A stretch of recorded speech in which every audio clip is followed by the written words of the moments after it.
सत साहिब सतगुरुदेव की जय। बंदी छोड़ कबीर साहिब जी की जय। बंदी छोड़ गरीबदास जी महाराज जी की जय। स्वामी राम देवानंद जी गुरु महाराज जी की जय हो।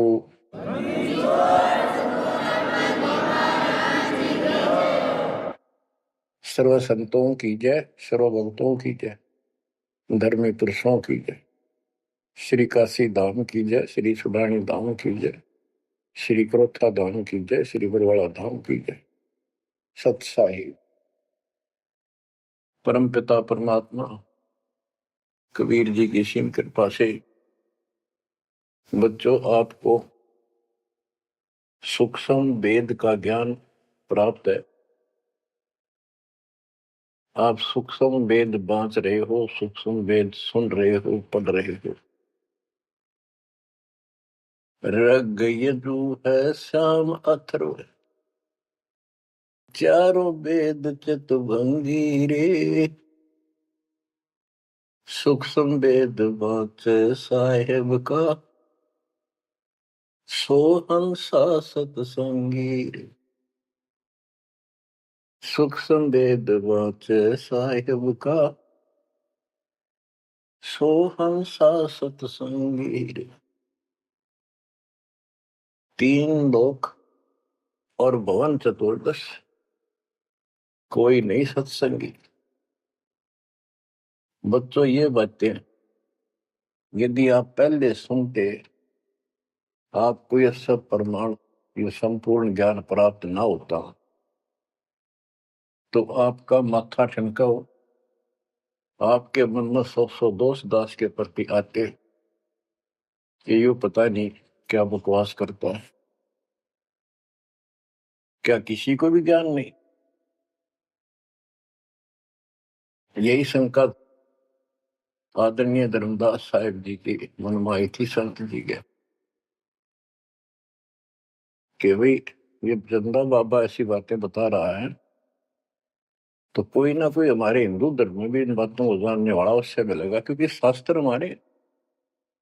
उसके बाद वो अपने गुरुजी के पास गया।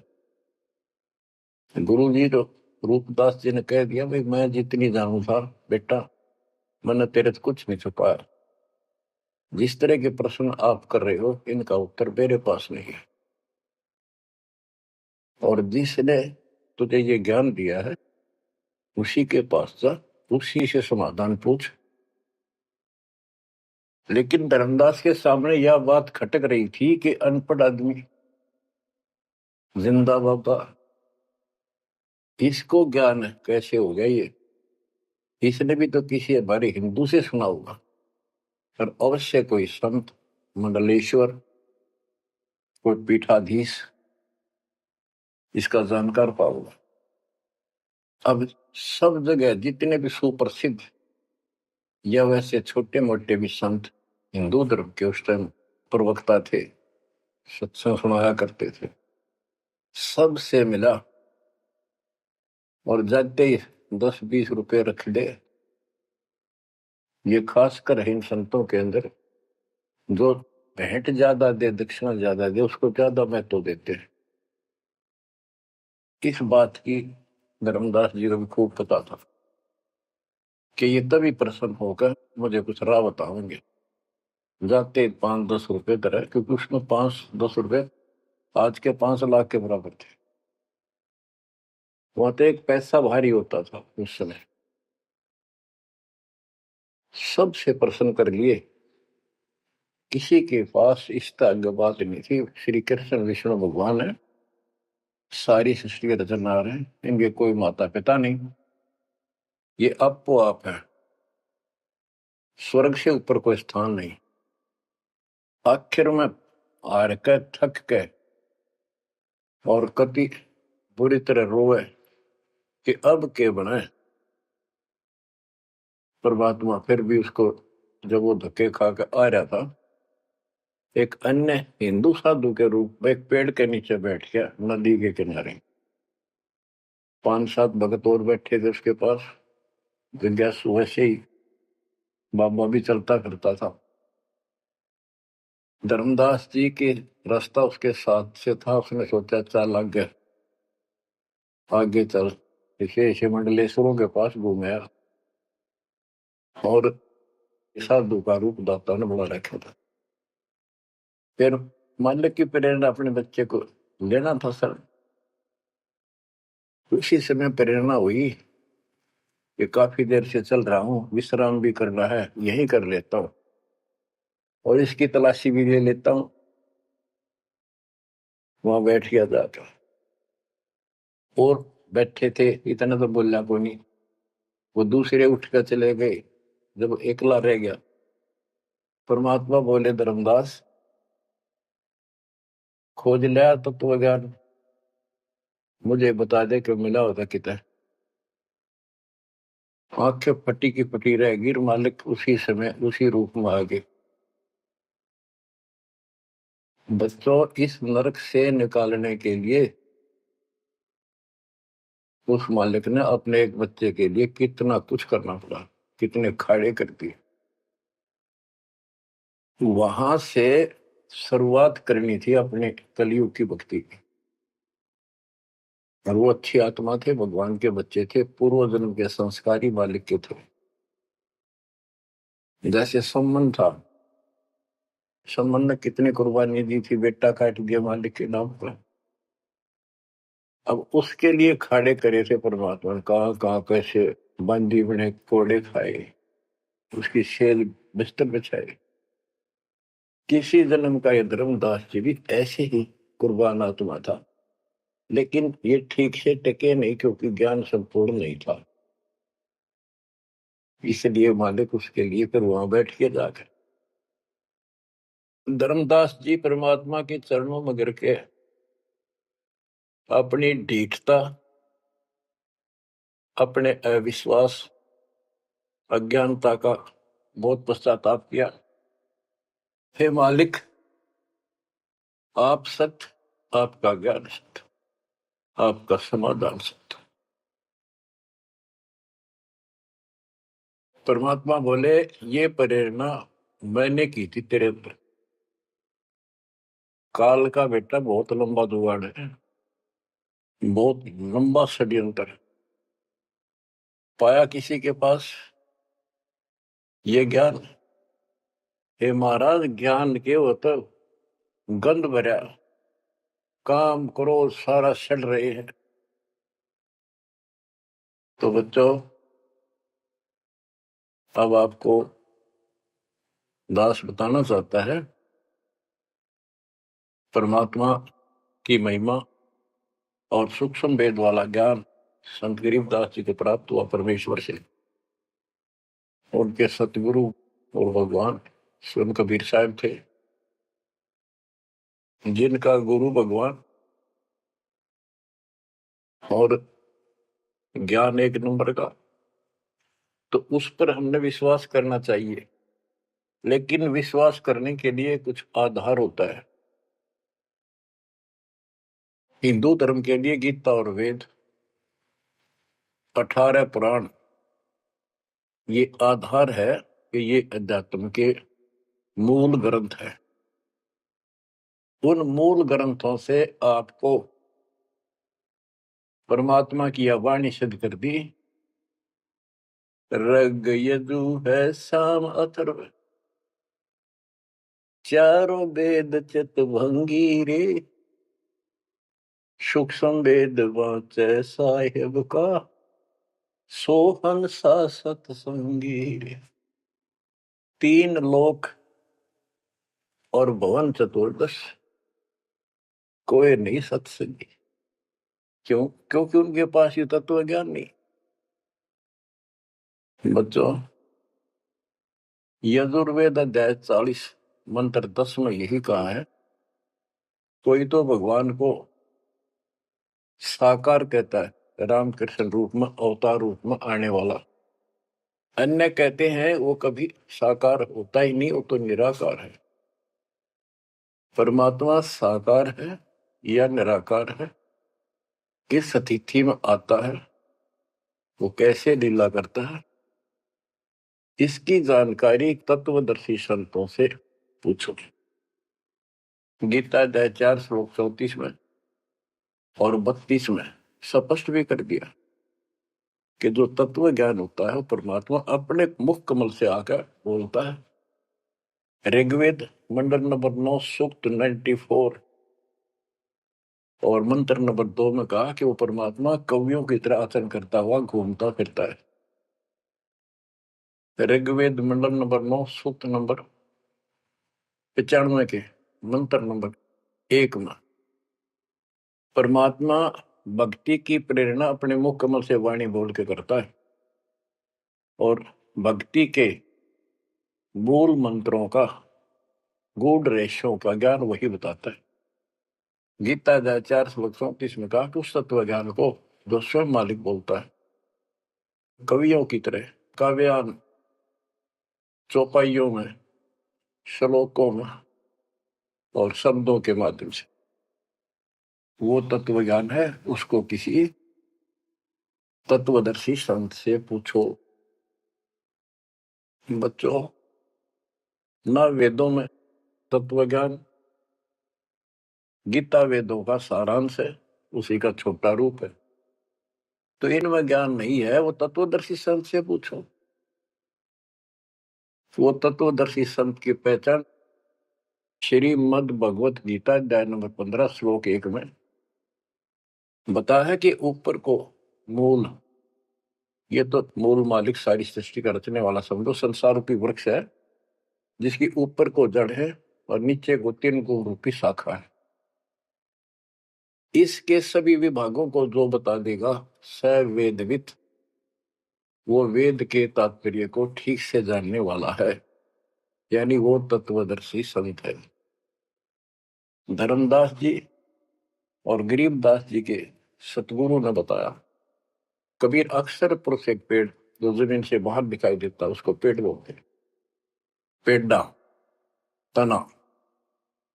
गरीब अक्सर पुरुष एक पेड़ है, निरंजन व की डार और तीनों देवा शाखा है, ये पातुल संसार।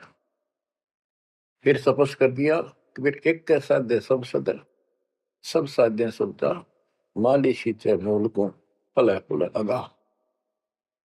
सभी पार्ट्स ऑफ द ट्री, वृक्ष के सभी विभाग बता दिए कि तना अक्षर पुरुष है, डार ये क्षर पुरुष है, क्षर पुरुष, और तीनों देव आराधना ब्रह्मा सत्पुरुष उत्तम गुण शिव जी रूपी शाखाएं और पात रूप संसार। तो बच्चों, फिर साथ में ये समाधान भी कर दिया कि एक का साध्य सब सदन, यानी मूल को पूजो, उसको इष्ट रूप में मानो, उसके बाद अपने अनुष्ठान करो, साधना करो। जो आपको प्रथम मंत्र दिया जाता है इसमें प्रथम और लास्ट वाले मंत्र को छोड़कर सारे इन्हीं शाखाओं वाले मंत्र है। और गीता अध्याय 3 श्लोक 10 से लेकर 15 तक यही स्पष्ट किया है कि शास्त्र अनुकूल धार्मिक अनुष्ठान यज्ञ करने से वो सही भक्ति मानी जाती है। इन यज्ञों के द्वारा इन देवताओं को बढ़ाओ, ये यज्ञ से बढ़े हुए देवता तुम्हें बिना मांगे ही सब कुछ देते रहेंगे। और उस परम अक्षर पूर्ण परमात्मा को इष्ट रूप में प्रतिष्ठित करके फिर सारे धार्मिक अनुष्ठान करो। कहते हैं सब प्राणियों की उत्पत्ति अन्न से होती है, अन्न वर्षा से होता है। वर्षा शास्त्र विहित, शास्त्र में प्रमाणित धर्म कर्म यज्ञ करने से होती है।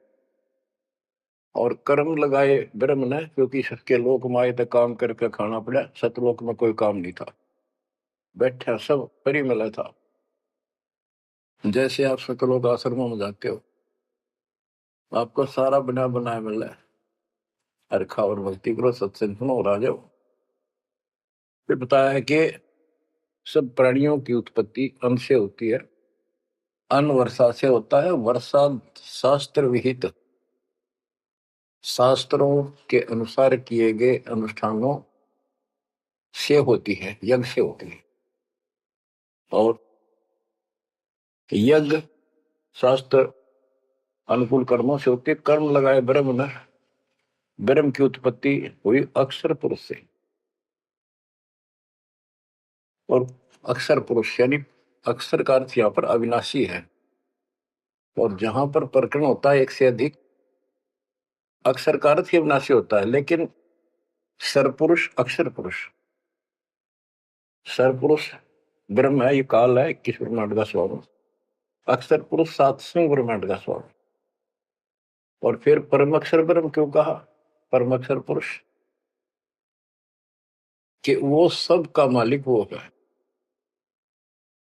तो इस प्रकार आध्यात्मिक ज्ञान को समझना है और उस परम अक्षर ब्रह्म को योगों में प्रतिष्ठित करके सारे अनुष्ठान करने चाहिए, तब सफलता हो।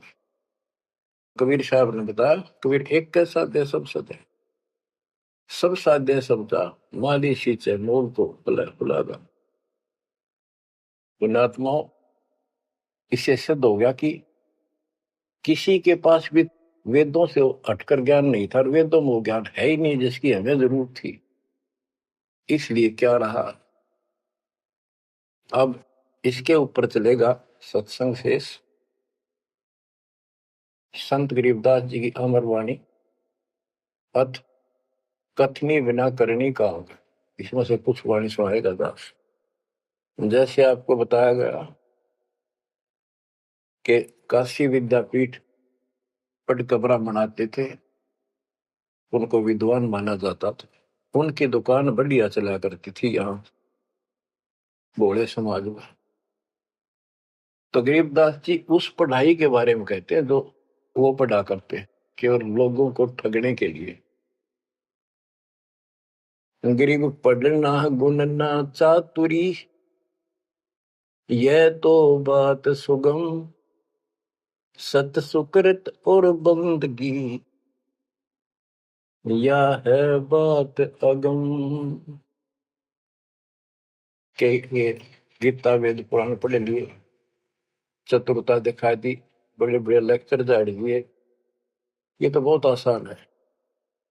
लेकिन सत सुकृत, सच्ची भक्ति, सच्चे अच्छे कर्म और भक्ति, सच्ची भक्ति, बंदगी, प्रणाम, बंदगी के अंदर वजह सारा कुछ आ जाता, भक्ति भी आ जाती है, मंत्र भी आ जाते हैं, प्रणाम भी आता। कई बार विशेष तौर पर बंदगी प्रणाम को बोलते हैं, बंदगी प्रार्थना भी कही जाती है। फिर बताते हैं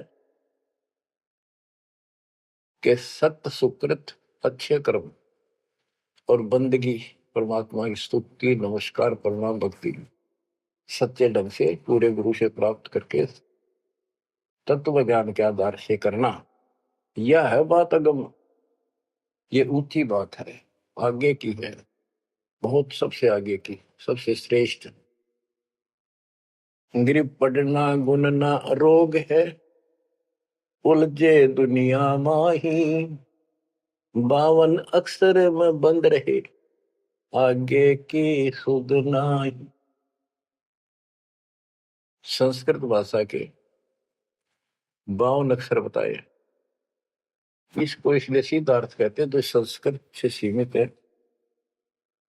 इन ग्रंथों तक सीमित है, इनमें वो ज्ञान है नहीं। ये उलझे दुनिया में, ये 184 के चक्कर में रह गए। गरीब पढ़े गुणे पावे नहीं, अनपढ़ने से न्यार, अनकोचर छंद है कैसे पावे पार। कहते पढ़े गुणे पावे नहीं, अनपढ़ने से न्यार, यानी जो चतुरता दिखाने के लिए पढ़ते हैं वो कभी नहीं परमात्मा प्राप्त कर सकते, ना वो ज्ञान मिले। अनपढ़ने से न्यार, के बिना पढ़े भी बात नहीं बने। अब जैसे आप अक्षर ज्ञान प्राप्त कर रहे हो, आप भले ही अपनी रोजी रोटी के लिए कर रहे हो, लेकिन अब इस पढ़ने से आपको अपने मूल ग्रंथ समझ में आ जाएंगे। ये सूक्ष्म वेद है, इसके अंदर जो गूढ़ रहस्य है वो अन्य वेदों से भी उत्तम और गहरे हैं। इसमें कह दिया पढ़े गुणे पावे नहीं, यह पढ़ाई है वो तो मूर्ख बनाने की। अनपढ़ने से ना, जो नहीं पढ़े वो भी दूर रहेंगे। हमारे को अक्षर ज्ञान नहीं था, इसलिए हम इन चतुर लोगों की बातों में फंसे रहे। गरीब वेद कथें चित चूक है, मन में मान मरोड़, कहने मात्र के तो पंडिता, ये होते लिखे ढोर। कि इन वेदों के पढ़ने मात्र से कुछ भी हासिल नहीं होना, क्योंकि वो ज्ञान है ही नहीं जी। अपने को जरूरत है मोक्ष प्राप्त हो, और वो ज्ञान मालिक प्रत्येक युग में आकर बोलते हैं, पर कदर नहीं बनी। गरीब वेद कथे चित चूक है, मन में मान मरोड़, अहंकार, और कहने मात्र के तो पंडित हैं, ये वो दिल्ली के ढोल के 84 लाख योनियों में जाएंगे। अब जैसे एक बहुत ही अच्छा उदाहरण दिया संत गरीबदास जी ने, बच्चों ये गाना बजाना समय के अनुसार शब्द भी सुनाए जाते हैं, और ये कड़वी गोली भी खिलाई जाएगी, तभी ये रोग कटेगा। सारा ट्रीटमेंट कंप्लीट करना पड़ता है। अब ध्यान से सुनो। पुराने समय में तिलों से तेल निकाला जाता था। वो व्यक्ति जो काम ये करते थे उनको तेली बोलते थे। वो एक कोल्लू लगाते थे। वो कोल्लू एक मशीन होती है जिसमें 3-4 गिरारी सी होती, मोटी मोटी भारी भारी, और उसके ऊपर एक ऐसा पात्र लगा होता है जिसमें नीचे सुराख होता है, और उसमें सरसों डाल दी, तिल डाल दिए, तो धीरे धीरे नीचे जाता रहता। कोल्लू चलता है एक लंबे लकड़, लंबा लकड़, कम से कम भी 15-20 फुट लंबा। उस कोल्लू को चलाने के लिए एक लंबा लकड़ फंसा के, और उस लकड़ को पाट बोल उसमें लाठ पाट, उसको बैल से चलाया जाता था। और वो बैल उस लकड़ की जितनी लंबाई होती है उसके में ही सर्कल में घूमना होता था उसको। वो सर्कल होता था, उसके एक सर्कल में घूमता था, सेम कति फिक्स्ड होता था उसका डायमीटर। उसी परिधि में वो बैल घूमता रहता था, और उधर से कोल्लू चलने से तेल निकलता। उस कोल्लू को चलाने के लिए एक बैल का प्रयोग किया जाता था। वो उस लकड़ लंबे लठ 15-20 फुट 25 फुट लंबे लठ के एंड पे लास्ट में एक कुंडा डाल कर उसमें रस्सा बांध कर, और उस बैल के दोनों तरफ कंधे से बांध दिए जाते थे रस्से, और उसको चलाया जाता था। तब वो कोल्लू घूमता था, और उसमें डाले हुए सरसों या तिल, उनका तेल निकलकर बाहर आता था। वो तेली कहलाता था, और उसको खींचने वाला तेली का बैल का है।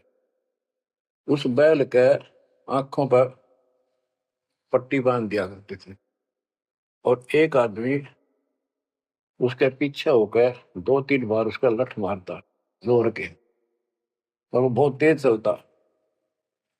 तो फिर उसको ये भय हो जाता कि लठ तेरे पीछे पीछे है।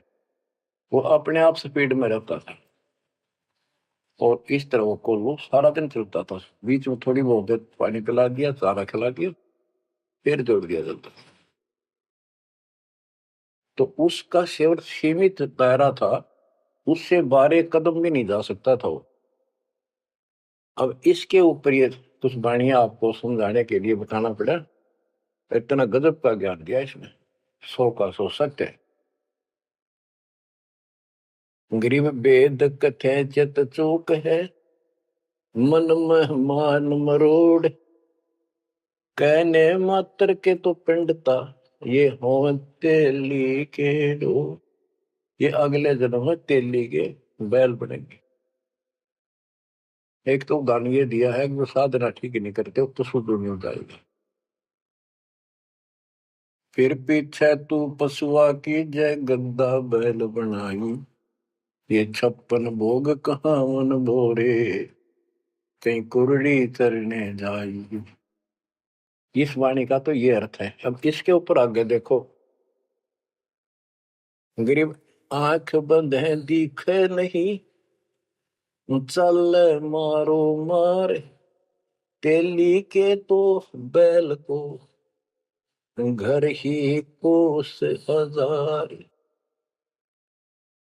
के आंख बांध दी बैल की और उधरता चालो मारो मार, वो सपेटते चलता रहता। उस तेली के बैल को उस सर्कल के अंदर ही सारा दिन एक महीने में 50,000 कोस एक महीने में तय कर देता, यानी एक कोस 3 किलोमीटर, यानी 1.5 लाख किलोमीटर वो एक महीने में पूरे कर देता। उसमें चल चल के इतना सफर तय कर लेता, रहता वही ठेगा, एक कदम उससे बाहर नहीं जाता। बच्चों ये स्पिरिचुअल लेक्चर है या आध्यात्मिक घंटी दे रहा हूं आपकी स्कूल की। इसको ऐसे समझाने से आपके अंतःकरण में योगदान रचेगा। एक क्या होता था पहले, जैसे फसल होती थी गेहूं चने, इनको अलग करने के लिए भूस से एक गाटा जोड़ा जाता था, गाटा। उसके बीच में एक लठ गाड़ के मोटा था, उसका रस्सा बांध के फिर 5 7 10 पशु, जिसमें भैंस गाय काटड़ा काटड़ी ऐसे शरीर में बांध दिए जाते थे, और बीच में लठ गाड़ दिया, उसके चारों तरफ वो भूस डाल देते थे, चने या गेहूं। क्योंकि दास ने देखा है, हम किसान के गर्जनों था, इसलिए 90% बच्चे किसान वालों को पता नहीं, जो शहर में रहते हैं, वो भूसे कैसे निकलता था, जिसकी ये वाणी जिस बारे बोली है। अब तो मशीनों से निकल जाता, कट कट कट कट 1 घंटे में। पहले महीना महीना लगे रहा करते। दास का जन्म ऐसे समय में दिया दाता ने जब वो 5505 निकट आ रहा था, और वो पिछला प्रोसेस सारा पता है जो एक वाणी में बोला गया है। दास को समझने में आसानी रही, आपको समझाने में आसानी होगी। तो उसको हम तो गाटा बोला करते, गाटा जोड़ रखे। वो सारे पशु एक लाइन में चलते रहते, चारों तरफ घूमते, जैसे तेली का बैल घुमा करता। ये उस फसल को काटने के लिए उनके पैरों के नीचे वो फसल कट जाती, छोटा छोटा तूड़ा भूस बन जाता। फिर उससे गेहूं चने अलग कर लेते और भूस अलग हो जाता। उसको गाटा बोला करे। और पलवल साइड इधर फरीदाबाद साइड में उसको धाए बोलते थे, धाए। धाए यानी पशुओं का एक समूह, एक से एक गले का रस्सा बांध दिया जाता था।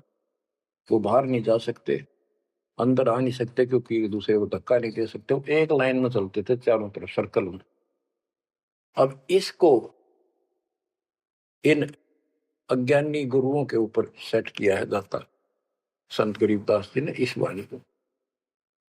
गरीब दाएं जुड़ी अज्ञान की गह घाटा ठोर, एक पेड़ चाले नहीं काट बड़ी बड़ी खोर।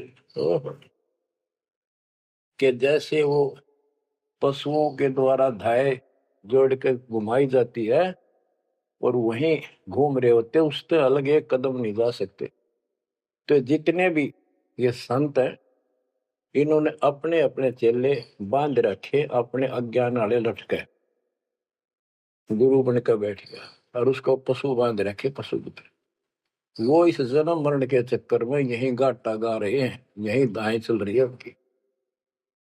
एक पेड़ चाले नहीं और कड है बड़ी बड़ी खोर। खोर मैंने बड़े बड़े कदम रखे, तेजी से चलना, पाथे डंडे लगे होंगे। तो ये सारे जितने भी चेले हैं, उनके जितने गुरु हैं, उनके जितने शिष्य हैं, उनको तो धाए बताई ये गाटा, और इस जन्म मरण के चक्कर को एक ये सर्कल बताया कि इसी में ये घूम रहे हैं। एक कदम इस तरह बाहर नहीं जा पाए। जाना सतलोक है। जैसे किसी ने सफर करना है तो कदम जितने रखेगा मंजिल की ओर होते हैं, ठीक रास्ते पर। और ये वहीं बांध रखे स्वार्थवश जिसने पशुओं को, वो तो उस सर्कल में घूम सके, उस तो बाहर जा ही नहीं सकता। गरीब दाएं जुड़ी अज्ञान की गह घाटा ठोरे, एक पेड़ चाले नहीं, काट बड़ी बड़ी खोर। गरीबदास जी ने कहा है, कोई है रे परले पार का, जो भेद कहे झनकार का। वारई गोरख वारई दत्त, यानी ये सब वार द्रु प्रहलाद अर्थ, वार ही सारे ब्रह्मा भी वार, ये भी वार सारे, ब्रह्मा विष्णु महेश यही पर, दुर्वासा वार, ये गह गाटा ठोर। गरीब चार वेद सठ शास्त्र, पढ़े 18 पुराण, सतगुर पूरा मिला नहीं, पंडित हो सी सवान। ओह, कबीर साहब कहते हैं, गुरु बिन काहू न पाया ज्ञाना, जो तो था वो छड़े किसाना। गुरु बिन वेद पढ़े जो प्राणी, समझ अनुसार रहे ज्ञानी।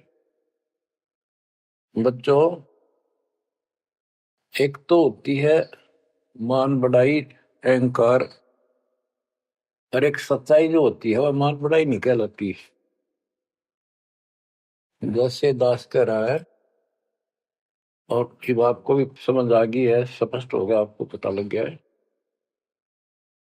कि गुरु बिन वेद पढ़े जो प्राणी, समझे ना सार रहे अज्ञात। वेद पढ़े पर वेद न जाने, ये वाचे पुराण 18, और पत्थर की पूजा करे। भूल गए सिद्धिदारा, श्राद्ध निकलवावे, पितर पुजवावे। क्या इन्हें वेद पढ़े, क्या इनको गुरु मिला? जय सतगुरु की संगत करते, ये सकल कर्म कट जाए, ये कोई झंझट नहीं करना पड़ता।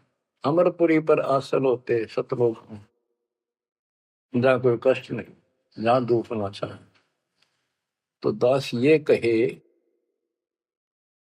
कि या तो भगवान कबीर साहब मेरे गुरु भगवान और गरीबदास, और चौथा दास, इनके अतिरिक्त, वर्तमान में दास के अतिरिक्त विश्व में किसी के पास ना वेद ज्ञान, ना गीता ज्ञान, ना कुरान और बाइबल ज्ञान, किसी को किसी प्रकार का ठीक ज्ञान नहीं।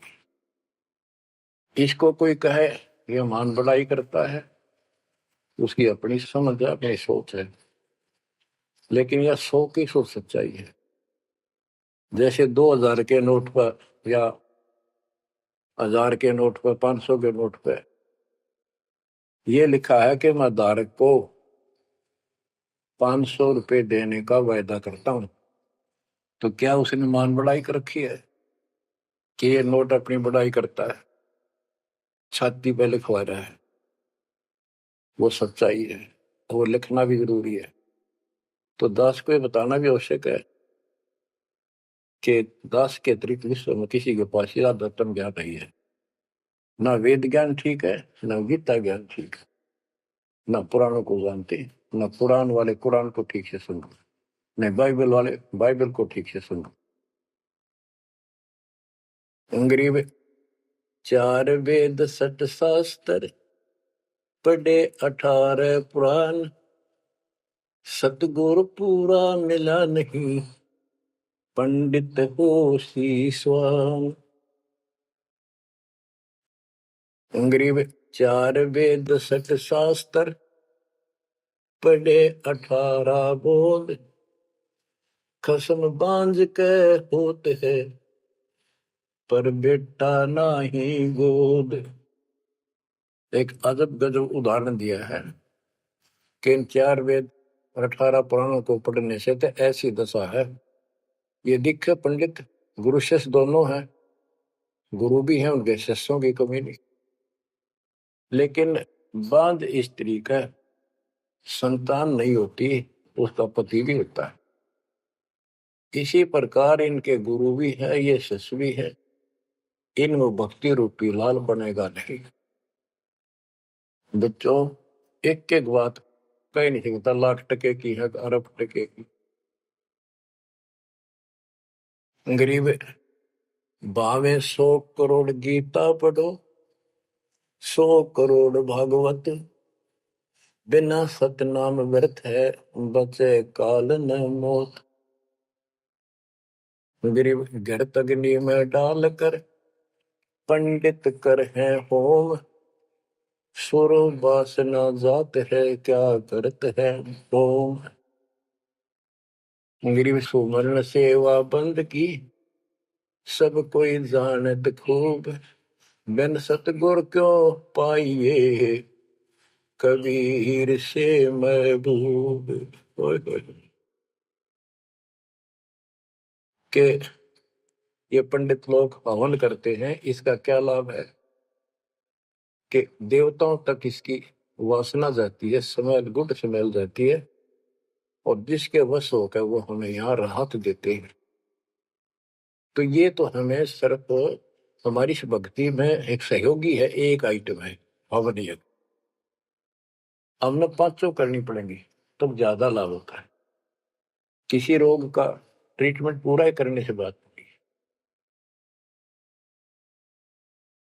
गरीब सुमन सेवा बंदगी, सब कोई जानत खूब। अब भक्ति भी करनी चाहिए, सुमन भी करना चाहिए, पर कहते बिन सतगुरु क्यों पाइए। ओए, सतगुरु के बिना कैसे मिलेगा वो कबीर से महबूब। वो भगवान कबीर से प्रिया, तुम प्रिय भगवान हमारे कैसे पाओगे। ये दूसरे संत बनावटी इतने गजब के हो जाएंगे, क्या बात। सिर पर उस्तरा करा लिया, माथे पर 3 तिलक, माला 4-5 डाल ली, लाल भगवा वस्त्र धारण कर लिए, और बैठ जाते हैं कतिया करके। गरीबदास जी कहते हैं, गरीब कोरा कलश कुम्हार का, ऊपर चित्र अनूप। वस्तु नीति समझ है, जैसे जलवन को। ऊपर तो ढूंढा साध का, अंतर रख्या खो। ऊपर तो साधु दिखे गजब का, बनावटी सी जबरदस्त, जैसे कुम्हार का, यानी कोरा कलश कुम्हार से लाए, उसके ऊपर कितनी अच्छी चित्रकारी होती है, उसमें जल है नीचे चट है उस चित्रकारी में। ऊपर का दिखा क्रमिया जो संत ऐसा है जिसके पास यथार्थ ज्ञान नहीं है, वो तो ऐसा है जैसे कोरा कलश कुम्हार का, ऊपर चित्र अनूप। वस्तु नीतिस्मद है, जिसके लिए लाए तो जल है नहीं मीठा। और जैसे जल बिन कुआं, जैसे कुआं बिना पानी का के काम। गिरी 500 मुद्रा पिंड में, आग बुजुर्ग शरीर। 52 गंडे गंग है, खेवट जहां कभी। कहते ये शरीर, स्थूल शरीर में 5 मुद्रा है, उनमनी खेचरी भूतरी चाचरी आदि। और इससे आगे बदर शरीर है, सूक्ष्म शरीर और है। कहते उससे पार करने के लिए सतगुरु कबीर साहब का सच्चा गुरु मिलेगा जो बात बनेगी। गरीब नाम सार है निर्मला, सार नाम ये निर्मल है। पाक नूर निर्वाण, दास गरीब कबीर को भक्ति दी है दान।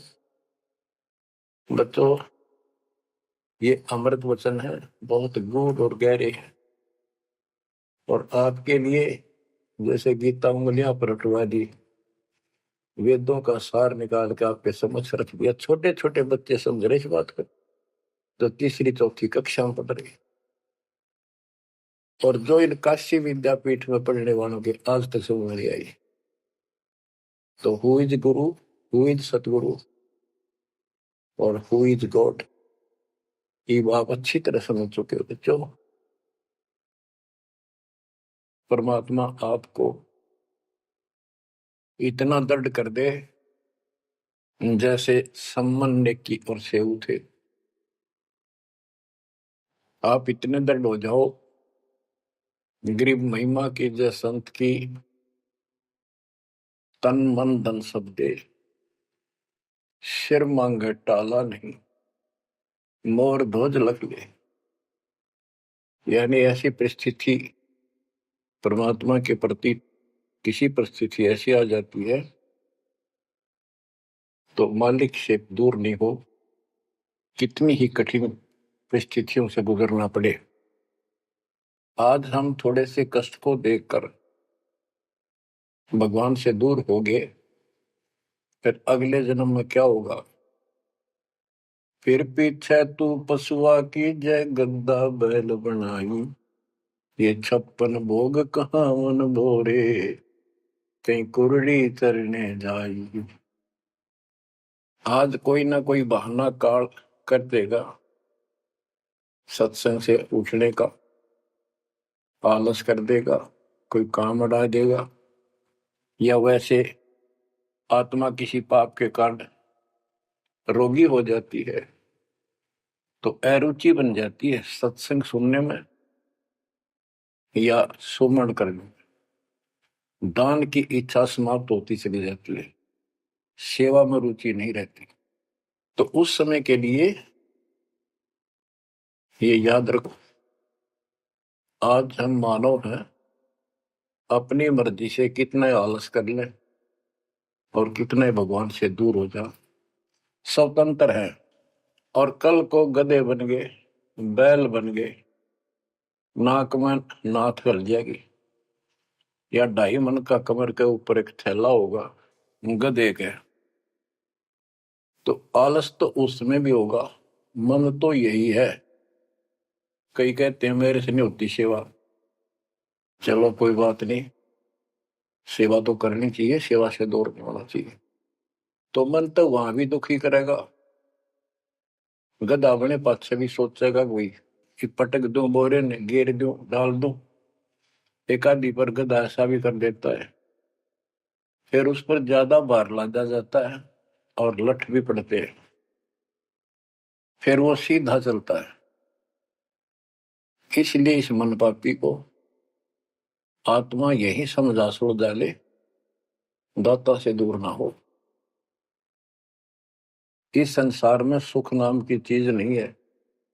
यदि सुख होगा, या जो नकली सुख भी अगर चाहिए तुम्हें यहाँ का, तो भी दाता के चरणों में मिलेगा, रहोगे तो मिलेगा। इससे दूर होकर कुछ दिन जो ये समय आप भक्ति कर चुके हो, सच्ची मर्यादा में रह गए, वो आपकी बैटरी सी चार्ज होगी जैसे इन्वर्टर की हो जाती है, और फिर चार्जर हट गया, वो बैटरी फिर भी काम करती रहेगी और ऐसा लगेगा कि बिल्कुल सब कुछ ठीक ठाक है, कोई फर्क नहीं पड़ा, चार्जर भी हटा दिया। जब तक वो संग रह सकती है, एनर्जी है बैटरी में, वो काम पूरा करेगी। जब वो एनर्जी खत्म हो जाएगी, आगे संग्रह हो नहीं रही, तो एकदम ही वो सब सुविधा बंद हो जाएगी, पंखा भी बंद, बल्ब भी बंद, और भी कार्य कर रहे होंगे, कंप्यूटर भी बंद, फिर बहुत देर हो चुकी होगी। इसलिए इन सब बातों को ध्यान रखो, याद रखो। मुश्किल से दाव लगा 7.5 अरब आबादी में से आप ये थोड़ी सी आत्मा परमात्मा की शरण प्राप्त कर पाए हो, तो बच्चों परमात्मा आपको मोक्ष दे, अपने चरणों में रखे, आपकी तरफ बढ़े, कुर्बान हो जाओ, सत्संग सुना करो ढंग से। देख परमात्मा ने कहां से कृपा कर रखी है, आंख खोल लो ना, जो फूक निकली और कोई नहीं पूछेगा, धक्के खाते करो कि कुत्ते को देखोगे। परमात्मा साथ इसलिए होगा कि हमारे और कामों में विशद करेगा, इसलिए मालिक पर ज्यादा ध्यान दो, काम करो, काम न को मना करें, उस काम में बरकत भी आप मिलेंगे। दाता आपको मोक्ष दे, सदा सुखी रखे, सत्साई।